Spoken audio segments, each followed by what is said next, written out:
Over the past couple months, I've been rebuilding my camera bag since I got the Sony A7C. The first lens I bought for my A7R II back in 2017 was the 24-70 G Master lens. And after using that lens for a long time, I realized I preferred prime lenses over zoom lenses. So recently I sold my 24-70 G Master lens and my 12-24 G lens to get these lenses instead. So to replace the 12-24 G lens, I bought the 20-1.8 G lens instead. 20 millimeters is more than wide enough for me. I really did not need to go all the way down to 12 since I rarely did real estate photography. And landscape photography that wide, it just doesn't, it's not my style, it doesn't suit what I like. But the 20 millimeter 1.8 definitely does. And the aperture is 1.8, so it's a lot faster of a lens, and I've always wanted to try astrophotography. I might do that one day, I might make a video out of it, we'll see. And then in the middle, I have my 35 1.4 G Master lens. This stays on my camera probably 75–80% of the time. 35 is typically all I really need for most of my photos, but during those scenarios where I might need something wider or something a little bit more narrow, then I will go with one of these lenses. Previously, I had the Zeiss 35 1.4. I got that way back in 2017 as well, right after I got my 24-70.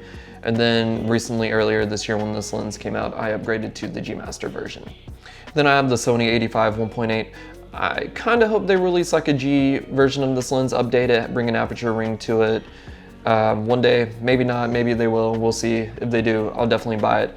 But I chose to go with the 1.8 over the 1.4 Sigma or the G Master because I prefer the smaller size and keeping it compact and the weight balanced on my A7C, which is also another reason why I sold the 24-70.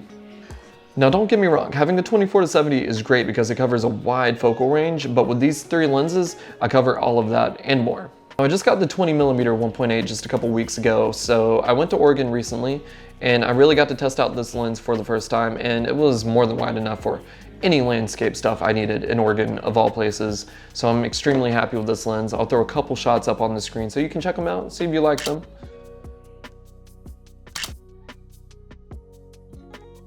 And then in some scenarios I threw on the 85 as well, but most of the time I stuck with the 35 and the 20.